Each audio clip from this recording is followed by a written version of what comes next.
Let the words of my mouth and the meditations of our hearts be always acceptable in thy sight, O Lord, our strength and our Redeemer. Amen.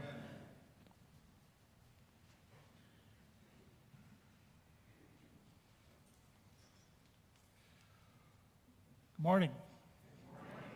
One thing you should be happy about is as we look at this gospel lesson today, Jesus begins to talk about the teachers of the law, the religious leaders, and they like to walk around in flowing robes and be greeted with respect.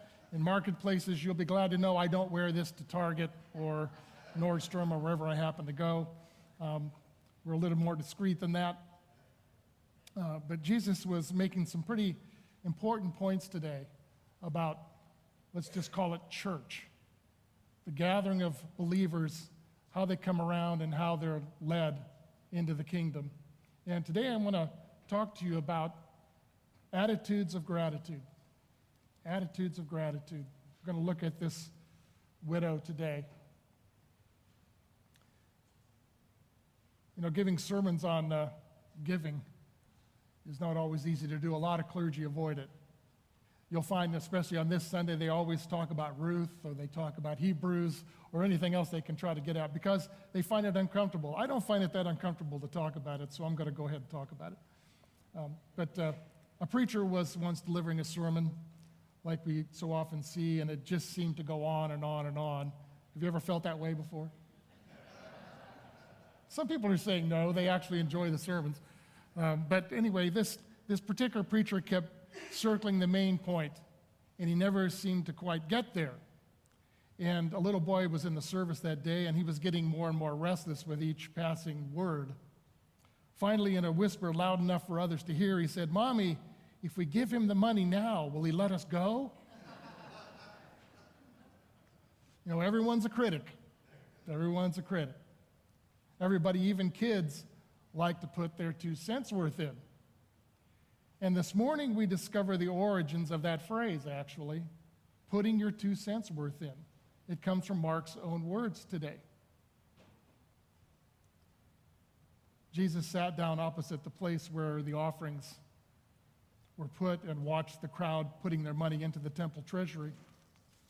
Many rich people threw in large amounts, but a poor widow came and put in 2 very small copper coins worth only a few cents. Calling his disciples to him, Jesus said, "Truly, I tell you, this poor widow has put more into the treasury than all the others. They all gave out of their wealth, but she, out of her poverty, put in everything, all she had to live on." Now, right about now, you might be thinking, good grief, he's going to talk about money. The subject does elicit strong feelings. Watch the news any day when people see how the Dow is going up or down, and you'll see what I mean. I mean, there's a reason that there's this phrase that is, it's the economy, stupid, right? That's been around since, and at the center of politics since the 1992 presidential election. It's what we tend to think about. People love their money, and they think about it a lot. So when a pastor brings it up in church, well, it can elicit a lot of reactions. I guess I'd call some reactions attitudes of ingratitude. I got to tell you, I've been doing this for over 30 years now, 33, 34 years, and I've heard it all as far as responses regarding money. And there are 3 in particular that come up the most often, and the third one is the most often, but I certainly have seen this one come up before when talking to people about money. You know, mockery is one way that people choose to just combat the whole idea of even talking about it. It's a contemptuous action or speech about it, and people just laugh it off. Like, let's get serious, I'm not about to even listen to this. Another response that I've seen through the years has been basic disdain, looking down your nose, to treat as beneath one's notice or dignity, talking about such things. But honestly, the most common attitude of ingratitude I've seen is this one: ambivalence. Simultaneous and contradictory attitudes or feelings. People just don't often know how to feel about it. They have strong feelings, they want to do something, they got other strong feelings, they don't want to do something, and they're not really quite sure, so they never really do much of anything about it. I mean, these are important things for us to consider as we look at this widow today. We hear about her, the widow at the temple, and it was really an amazing moment to teach that Jesus took.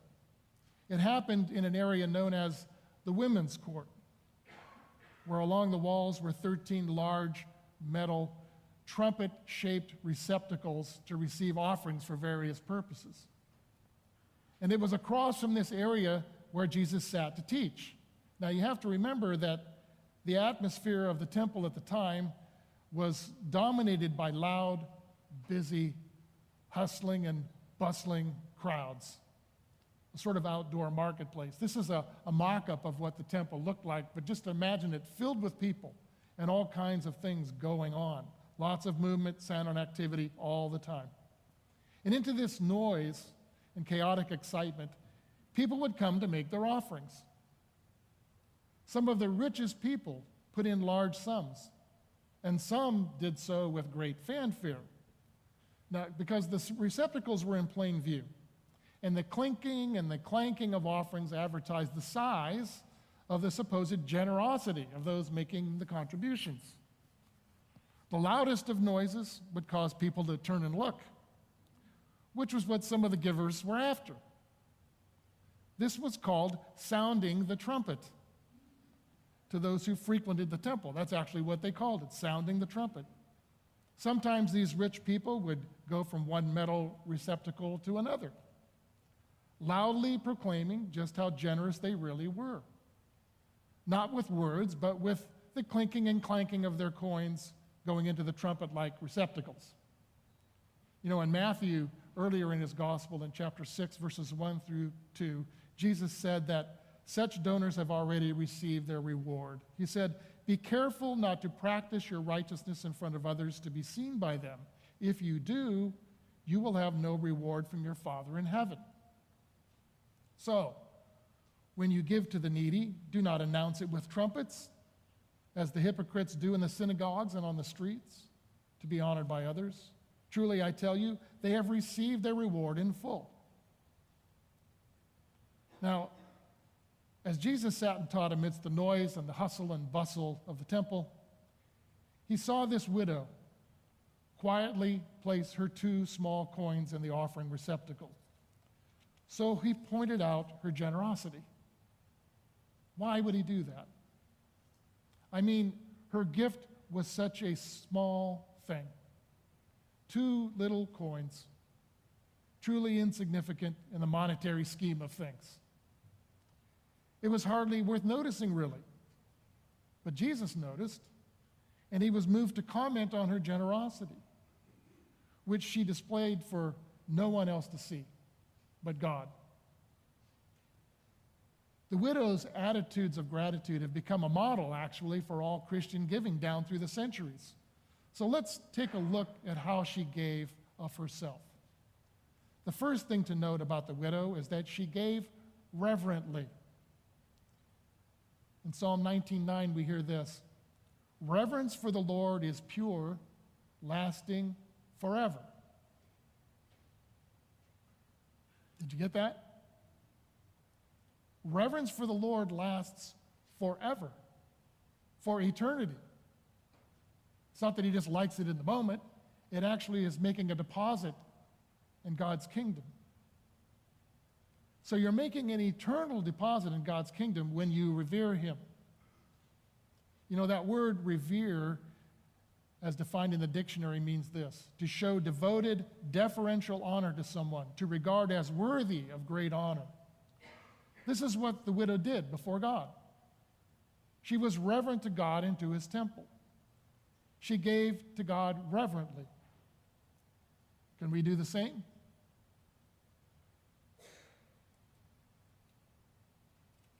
Looking back to when we were struggling to raise enough money to build our new church, this church that we sit in here this morning, we saw reverence in giving when our children gathered once per month and dropped those bright colored balls, remember, into the pennies in my pocket tubes, signifying the offerings they gave for our church building. I remember the joy and the excitement on the faces of the children as they came forward to share with God. Remember that? I saw it when one of our youth members pledged $10 a week for 3 years to help pay for our future building. $1,560 in allowance money given to God. I saw it when one of our widows in the parish didn't have enough money left over each month to give to the building fund. So she searched for and gathered all of the silver that she could find in her house.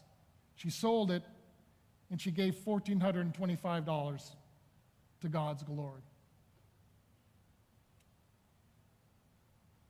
Now, many of you, many people, gave more and gave reverently, while others with much greater means hesitated or withheld, or others gave but wanted recognition or assurances or satisfaction that they'd get what they paid for.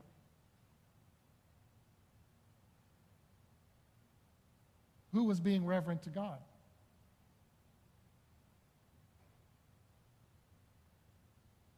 It was a tiny offering, but the widow's 2 coins couldn't have been any more precious than these gifts from our congregation.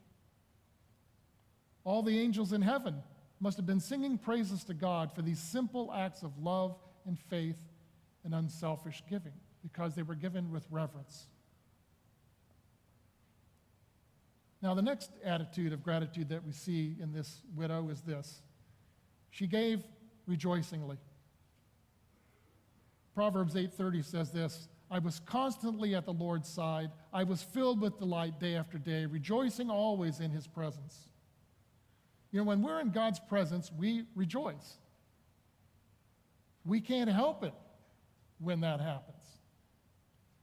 But when we depart from him, walking off in our own direction, we become grumpy. We complain. We murmur. We judge. We just get nasty.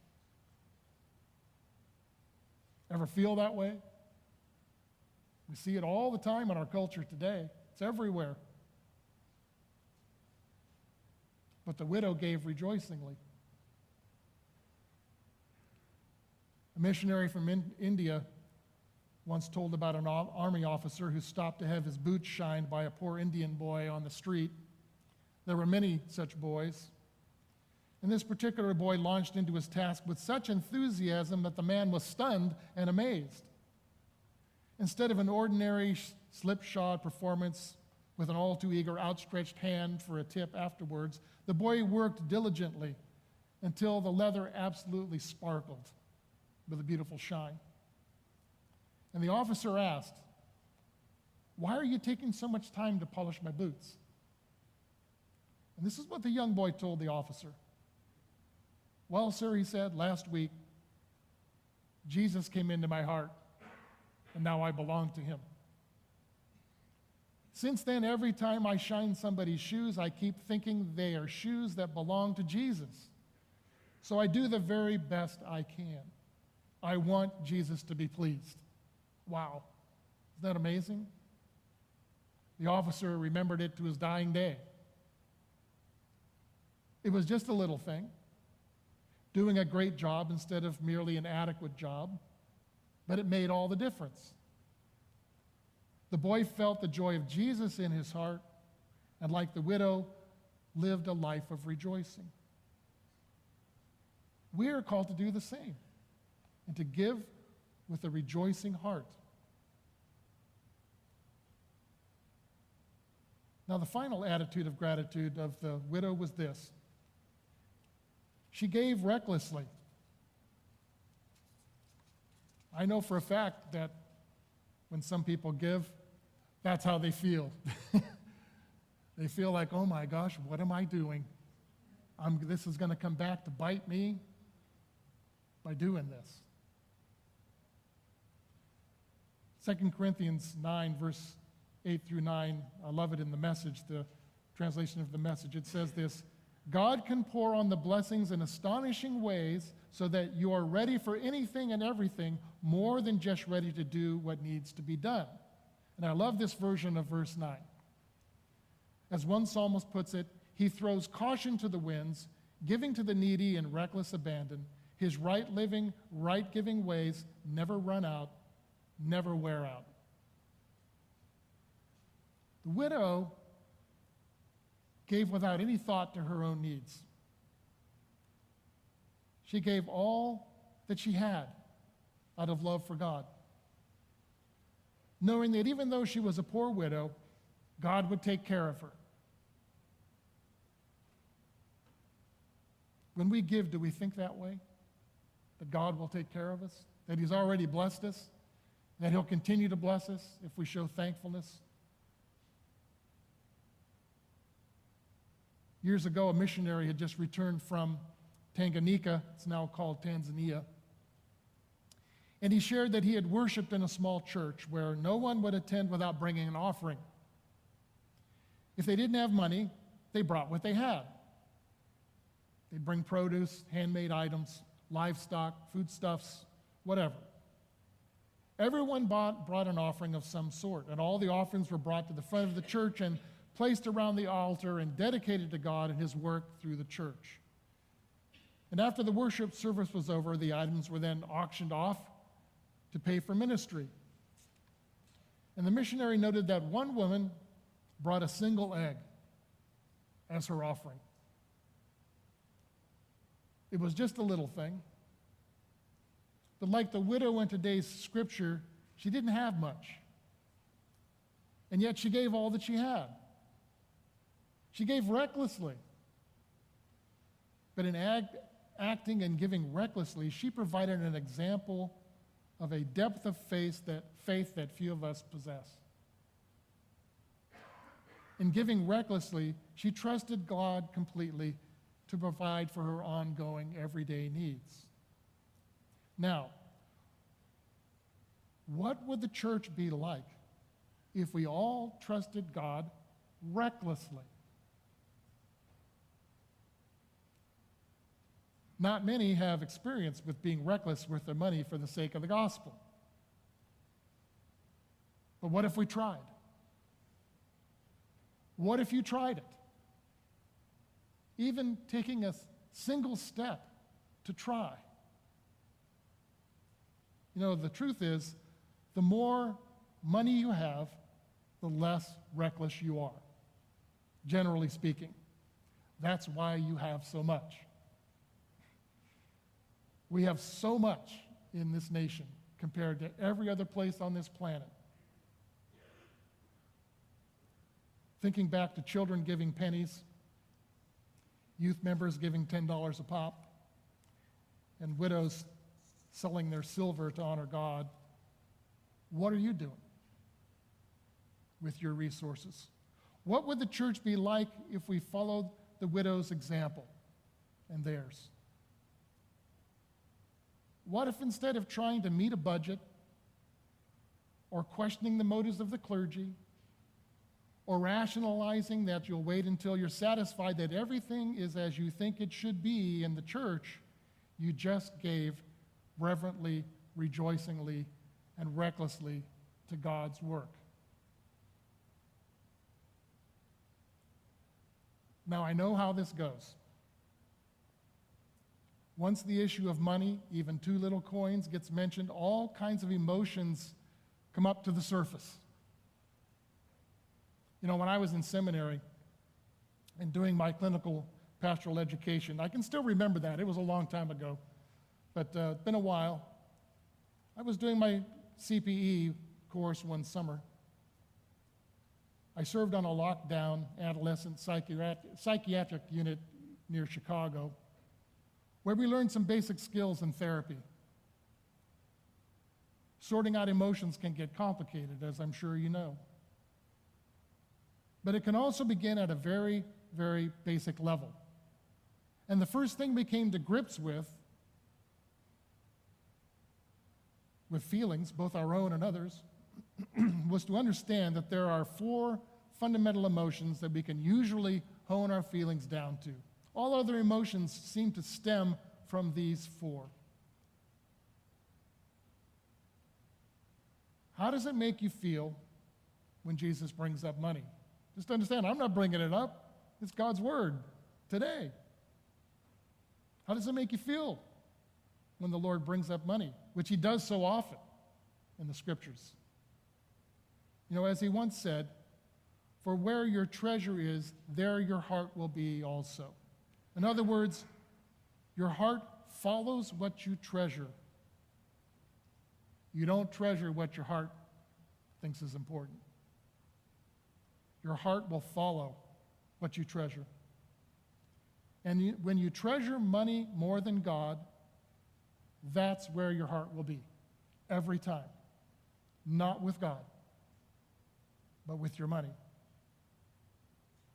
So how do you feel when Jesus or your priest talks about money and a standard of giving? Which of the four emotions do you feel? Do you get mad? I've had people get mad at me when I talk about it. I know what happens. James chapter 1, verses 19 through 20 says this, my dear brothers and sisters, take note of this. Everyone should be quick to listen, slow to speak, and slow to become angry, because human anger does not produce the righteousness that God desires. When it comes to money, we should step back, not speak, but listen to what God is saying. It's not a question to get angry about. Each one of us has a relationship with Christ personally. It's not about you being loyal to the church, loyal to the people around you in the church. It's your loyalty to your Lord that's important here. Not worth getting mad about. But getting mad is one of the responses emotionally. Another response that seems to be rather normal for a lot of people is to be glad. Psalm 100 verse 2 says this, worship the Lord with gladness, come before him with joyful songs. When we gather here on Sunday morning, we have joyful songs. We come before the Lord because we have joy that we are saved by grace. That life is different because the Lord is in our lives. I don't normally like to talk about individuals, but I'm going to talk about Bob Mills real quickly, just because Bob was such a joyful giver. If it was somebody alive in this group, I wouldn't talk about you, but I'll talk about Bob because he's gone on to the Maker, and he was one of the most generous people I ever knew. He was one of the people that I knew when I first came to Modesto, that if I talked about money, he was the first one at my door to be excited about it and to be glad. He was always glad to hear about money. He was really good at making it, really good at increasing it, and really good at giving it without a thought. He could even be really reckless about it, and it was such a blessing to see somebody that free in their life. So yeah, we can get mad, but we can also be glad when money is talked about. It's a freeing thing to have your relationship with Christ in such a way that your money doesn't come first.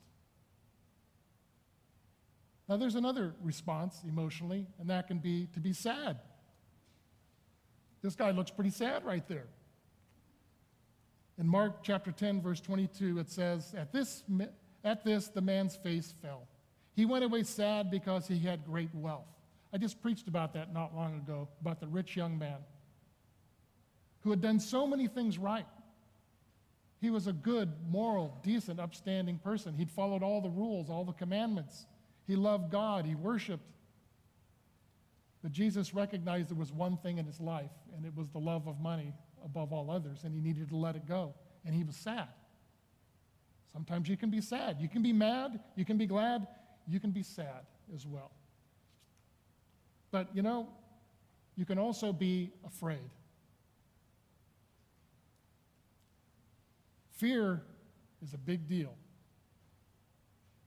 It seems to be running politics right now in our country. We operate on fear so much.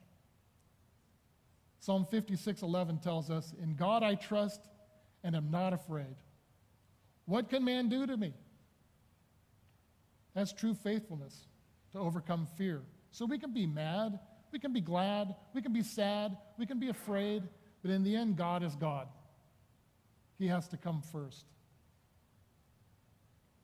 You know, what I'd like you to do just for a minute is if you take out your wallet, take out your purse and your wallet, just take out a bill, any kind of bill, doesn't matter how big it is or how small it is. Just take it out. I want you to look at it real quickly for me. Just humor me a little bit. Take out all the green, take a look at it. It can be any bill, any denomination. Now, I want to ask you, now, if you got all your bills out, you're looking at it, most people carry some cash at least. I want to ask you, what claim is made about your money? Is that right?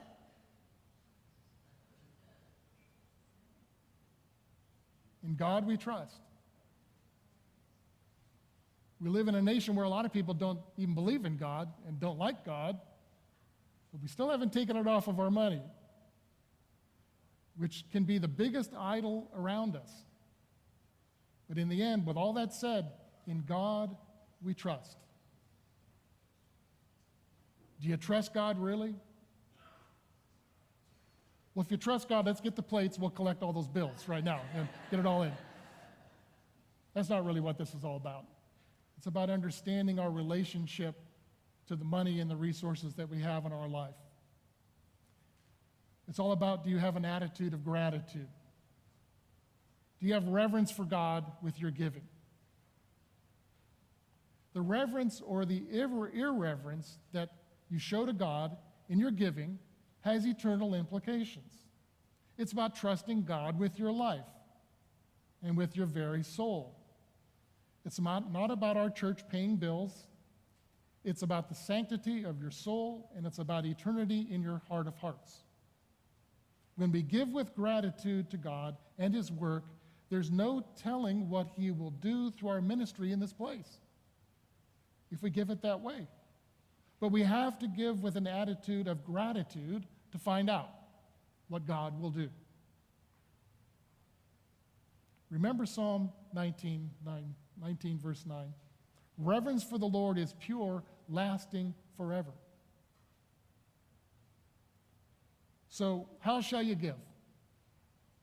The same, less, more, with a grateful, reverent heart? This would be a good time to ask God what your next steps might be. And I've said these things to you in the name of the Father and of the Son and of the Holy Spirit.